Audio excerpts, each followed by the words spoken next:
Hi friends, ஐநார் துணையில் நாளைக்கு என்ன நடக்க போகுதுன்னு பார்க்கலாம். வாங்க வீடியோக்குள்ளே போகலாம். நம்ம சேனல் என்ன சப்ஸ்கிரைப் பண்ணாதவங்க சப்ஸ்கிரைப் பண்ணிக்கோங்க. பாண்டியன் வானதி சொன்ன மாதிரியே கண்டிப்பாக இந்த முடிவை பொண்ணு பார்க்க வரேன்னு சொன்ன அப்போவே முடிவு நான் எடுத்துகிட்டு சொல்கிறேன்னு வானதி கிட்ட சொல்லி அனுப்பிச்சிருக்கணும். அவங்க வீட்டில் எல்லாருமே எதிர்பார்த்துக்கிட்டு இருக்கிறப்ப பாண்டி யோசிக்க போய் அவங்களெல்லாம் வெயிட் பண்ண வச்சுட்டு சொன்னது கண்டிப்பாக தப்பு தான். ஒரு பொண்ணு வீட்டில் அந்த பொண்ணு நீ பார்த்த மாப்பிள்ளை எப்படி திட்டுவாங்கன்னு பாண்டி யோசிச்சிருக்கணும் இல்லையா? அண்ணனை பற்றியெல்லாம் யோசிக்கிற பாண்டி வானதி பற்றியும் கொஞ்சம் யோசிச்சிருக்கணும் தானே. அதனால தான் வானதி ஒரு முடிவெடுத்து அவங்க வீட்டில் எல்லாத்துக்கிட்டும் சொல்லிட்டாங்க. நான் இனிமேல் பாண்டி கல்யாணம் பண்ணிக்க வேண்டேன், நீங்கள் எந்த மாப்பிள்ளையை பார்த்து கல்யாணம் பண்ணிக்க சொல்கிறீங்களோ அந்த மாப்பிள்ளையை நான் கல்யாணம் பண்ணிக்கிறேன் அப்படின்னு சொல்லி வீட்டில் இருக்கிற எல்லாத்துக்கிட்டும் வானதி தன்னோட முடிவை சொல்லிவிட்டு ரூமுக்குள்ளே போய் கதவை சாத்திட்டாங்க. வானதியோட அப்பாவும் அம்மாவும் யோசிக்கிறாங்க, என்னடா இது, ஆரம்பத்தில் பாண்டி தான் வேணும் நான் பாண்டி தான் கல்யாணம் பண்ணிக்குவேன்னு தலகலாக நின்று தண்ணி குடித்தா இப்போ என்னடான்னா பாண்டியே எனக்கு வேண்டாம், நான் வேறு யாராவது கல்யாணம் பண்ணிக்கிறேன் அப்படின்னு சொல்கிறாளே, நம்ம இவளை என்ன கணக்கில் ஏற்றிக்கிறது அப்படி அவங்க அம்மா சொல்கிறாங்க.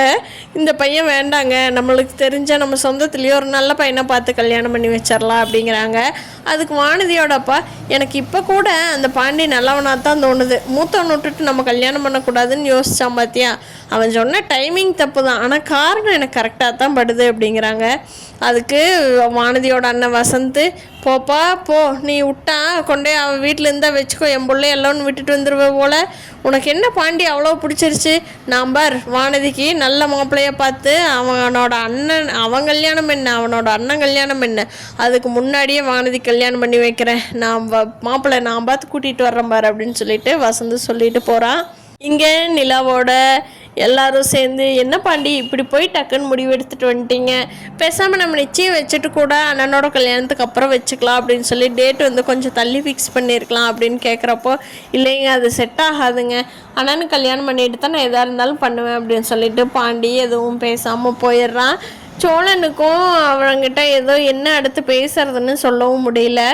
அப்போது சேரன் அண்ணா கிட்ட சோழன் சொல்கிறான், அண்ணா வாண்ணா இப்போ போய் சந்தாவையே நம்ம இப்போ பொண்ணு கேட்டு வந்துடலாம் அப்படிங்கிறாங்க. அதுக்கு சேரன் அண்ணா இருந்துட்டு திருப்பி நிலாவை பார்த்துட்டு, நிலா சொன்னதெல்லாம் அவருக்கு மைண்டுக்குள்ளே போகுது, 2 பேரும் வந்துட்டாங்கன்னா நான் இந்த வீட்டை விட்டு போயிடுவேன் அப்படிங்கிறது. அதனால சோழன்கிட்ட சேரன் சொல்கிறாரு, இல்லைடா சந்தாட்ட நான் அனீஷ்கிட்ட பேசிட்டு அதுக்கப்புறமா ஒரு நாள் போய்க்கலாம், இன்றைக்கே போகணுங்கிறது ஒன்றும் அவசரம் இல்லை, அப்படி அவசரமாக போகவும் வேண்டாம், அந்த பொண்ணு பாவம் என்ன நினைக்கும், அவங்க வீட்டில் என்ன நினைப்பாங்க, நான் அனீஷ்கிட்டெல்லாம் பேசிவிட்டு அவங்க என்ன நிலையில் இருக்கிறாங்கன்னு யோசிச்சுட்டு அதுக்கப்புறம் போய்க்கலாம்டா அப்படிங்கிறாங்க.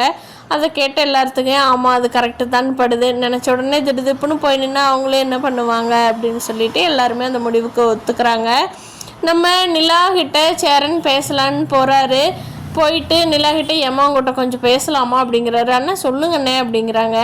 அண்ணன் என்னென்ன கல்யாணத்தை பற்றியா அப்படிங்கிறாங்க. அதுக்கு சேரன் சொல்கிறாரு, இல்லைம்மா நாங்கள் கல்யாணம் பண்ணிட்டா எங்கள் கல்யாணம் எப்படியும் பார்த்துக்கலாம், நடக்கட்டும், நீ சோழனை பற்றி என்னம்மா நினைக்கிற, கண்டிப்பாக டிவோர்ஸ் வாங்குறேன்னு முடிவு பண்ணிட்டியா அப்படிங்கிறாங்க. அதுக்கு நிலா கொஞ்சம் கூட யோசிக்காமல், ஆமாம் அண்ணன் நான் அப்ளை பண்ணிட்டு இருந்தேன், அடுத்த இயர் இங்கே எப்போ கூப்பிட்றாங்களோ அப்போ நான் போய் கண்டிப்பாக விவாகரத்து வாங்கிட்டு வந்துடுறேன், ஆனால் உங்கள் 2 பேர்த்துக்கு கல்யாணம் ஆகாமல் நான் இந்த வீட்டை விட்டு போக மாட்டேன்னு சொல்லி நிலா சொல்கிறாங்க. அதுக்கு சேரன் சொல்கிறாரு, இல்லைம்மா நீ போகிறதா இருந்தால் போய்க்கோ, எங்கள் கல்யாணத்துக்காக உன்னோட வாழ்க்கை நீ கஷ்டப்பட்டு இருக்க வேண்டாம், சோழனுக்காகன்னு சொல்லி உன்னை நான் கஷ்டப்படுத்துறணும் அப்படிங்கிற கவலை எனக்கு இருக்குமா அப்படின்னு சொல்லி சேரன் ஒரு பக்கம் சொல்கிறாரு.